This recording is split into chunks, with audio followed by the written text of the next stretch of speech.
क्या अच्छा इंसान बनना सही नहीं है? क्योंकि जितने अच्छे आप होते हैं दुनिया आपसे उतना ज़्यादा उम्मीद करने लगती है और एक दिन आप परेशान हो जाते हैं, ज़िंदगी से नहीं बल्कि अच्छा बनते बनते।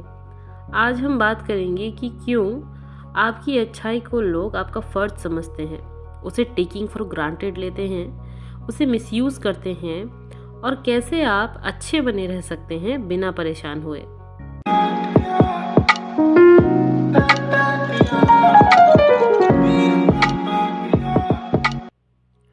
जब हम छोटे होते हैं तो हमें अच्छा बनने और हेल्पफुल बनना सिखाया जाता है। हमारे बड़े कहते हैं कि अच्छाई के साथ इज्जत आती है, तुम दूसरों की मदद करोगे तो तुम्हें रिस्पेक्ट मिलेगा।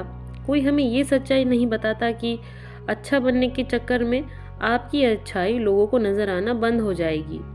आपकी अच्छाई को लोग आपकी पहचान से जोड़ देंगे और आपको मिसयूज़ करने लगेंगे। इसलिए नहीं कि आपका वैल्यू कम हो गया है, बल्कि इसलिए कि आपकी अच्छाई की लोगों को आदत पड़ गई है और बिना हद की भलाई खुद को नज़रअंदाज करने जैसी है। आप जो रिस्पेक्ट डिज़र्व करते हैं, जिस इज्जत के हकदार हैं, उसका आधा भी आपको नहीं मिल पाता।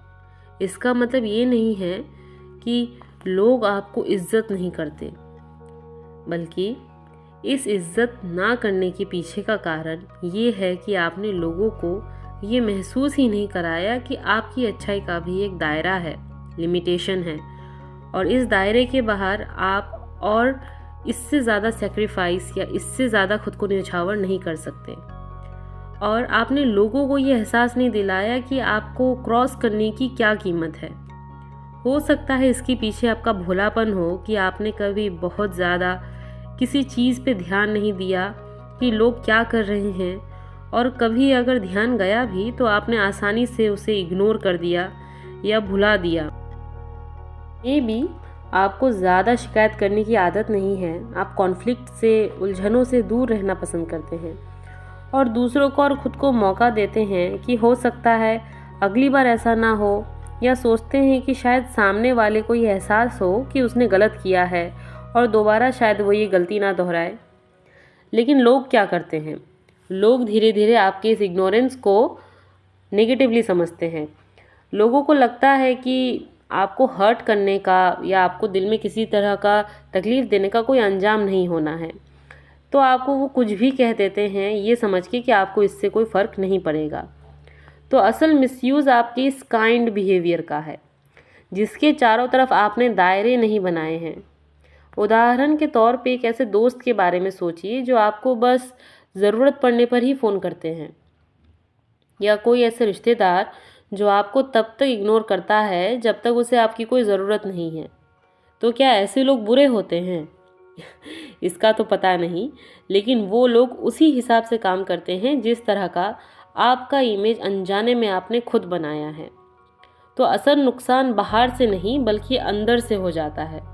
हो सकता है आप एक ओवरथिंकर हैं, या खामोशी पसंद करने वाले इंसान हैं, या हो सकता है आप अक्सर अनएप्रिशिएटेड फील करते हैं, खुद को वैल्यूएबल नहीं समझते, या अनजाने में किसी तरह का तनाव आपके मन में बैठा हुआ है जिसे हम इमोशनल फटीग कहते हैं। तो अब आपको क्या करना चाहिए ऐसे कंडीशंस पे जब आपने खुद को समझ लिया और आप अपने आप को इस एंगल से देखने लगे हैं कि आपका भी मिसयूज़ हो रहा है, तो अब आप क्या करेंगे? क्या आपको अपनी अच्छाई ख़त्म कर देनी चाहिए? नहीं, बिल्कुल भी नहीं। आपको अच्छा बनना बंद नहीं करना है, बल्कि आपको खुद को नुकसान पहुंचाकर अच्छा बनने की ज़रूरत नहीं है। अच्छाई हर बात को मान लेना या हर चीज़ में हाँ बोल देना नहीं होता, बल्कि आपको हर बात को समझना है। हाँ करने से पहले आपको उसको एनालिसिस करना है। अपना लॉस करके किसी को हाँ नहीं किया जाता है। ध्यान रखिए, आपकी अच्छाई, विनम्रता या हर बात में खामोशी कहीं लोगों के सामने आपको कमज़ोर या बेवकूफ़ तो नहीं बना रही है।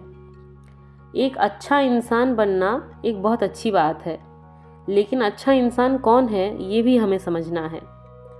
एक अच्छा इंसान वो है जो अपनी ज़िंदगी में लिमिट सेट करता है और किनारे बनाता है, सीमाएं बनाता है, और बिना सीमाओं के आप कोई अच्छा इंसान नहीं बल्कि एक परेशान इंसान बनते हैं। इसलिए आपको 3 तरह के बदलाव की ज़रूरत है।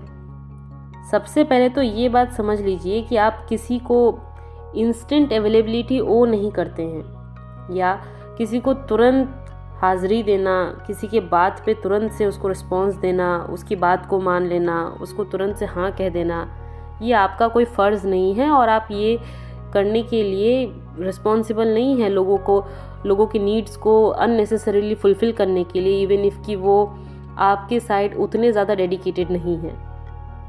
आप अपने रिश्तेदारों के कंसर्न्स को सुनिए, बिल्कुल सुनिए, लेकिन उसको सुनने के बाद आपको पॉज़ करना है। पॉज़ करके समझना है कि क्या ये हेल्प जो आप उन्हें करना चाह रहे हैं, ये हेल्प क्या वो खुद अपनी कर सकते हैं, या क्या ऐसा तो नहीं कि आपको मिसयूज़ करने के एंगल से, और जो हेल्प वो अपनी खुद कर सकते हैं वो आपके थ्रू लेना चाह रहे हैं, आपको लेके उनके माइंड में कोई रिस्पेक्ट नहीं बल्कि मिसयूजिंग बैठा हुआ है। आपको ये जज करना है। आप लोगों की हेल्प को सुनने के बाद पॉज़ करके ये सोचिए कि उस हेल्प को कि वो हेल्प करना कितना इम्पोर्टेंट है। क्या हेल्प मांगने वाला खुद भी अपनी हेल्प कर सकता है? अगर कर सकता है तो आप साइलेंटली उस इंसान से डिस्टेंस बना लीजिए। फिर ये ऑब्ज़र्व करिए कि क्या वो भी आपकी परेशानी में आपकी उतनी ही हेल्प करता है जितना कि आप उसका करते हैं। ध्यान रखिए कि एनर्जी दोनों साइड से बराबर फ्लो करनी चाहिए। आपके हेल्प ना करने से अगर किसी को परेशानी होती है तो ये उसका प्रॉब्लम है, ये आपका प्रॉब्लम नहीं है। सब कुछ ठीक रखना आपका कोई जॉब नहीं है। ऐसा हो सकता है कि कुछ लोग आपसे डिससेटिस्फाइड रहेंगे, लेकिन हर किसी को सेटिस्फाई करना आपका जॉब नहीं है। और अच्छे लोग आपके बाउंड्रीज सेट करने पे आपसे कभी दूर नहीं जाएंगे। असल परेशानी तो उन्हें होगी जो असल में बुरे हैं, जो आपको मिसयूज़ करना चाहते हैं, आपके बाउंड्रीज सेट करने पे आपसे उलझेंगे, और नहीं भी उलझते हैं तो आपको नेगेटिवली रिएक्शन देंगे।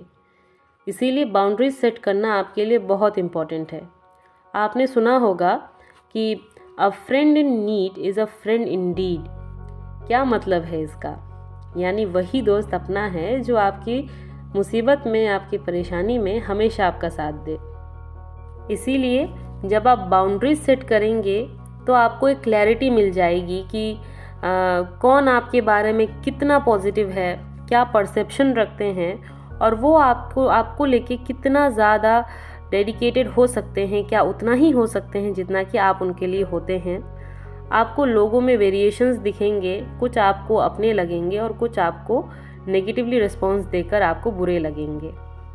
अगर आप भी ये वीडियो देख रहे हैं और आपने खुद अपने आप को जाना है तो याद रखिए आपने कुछ गलत नहीं किया है, बस गलत लोगों को ज़रूरत से ज़्यादा इम्पोर्टेंस दी है। तो इम्पोर्टेंस ऐसे को दीजिए जिसके लिए आप भी उतने ही इम्पोर्टेंट हो। Stay kind, but stay kind to yourself first. अगर इस वीडियो से आपने कुछ भी सीखा है तो कमेंट करें आई चूज़ माई सेल्फ। इस वीडियो को लाइक करना ना भूलें और ज़्यादा से ज़्यादा शेयर कीजिए। मिलेंगे फिर एक और सच के साथ।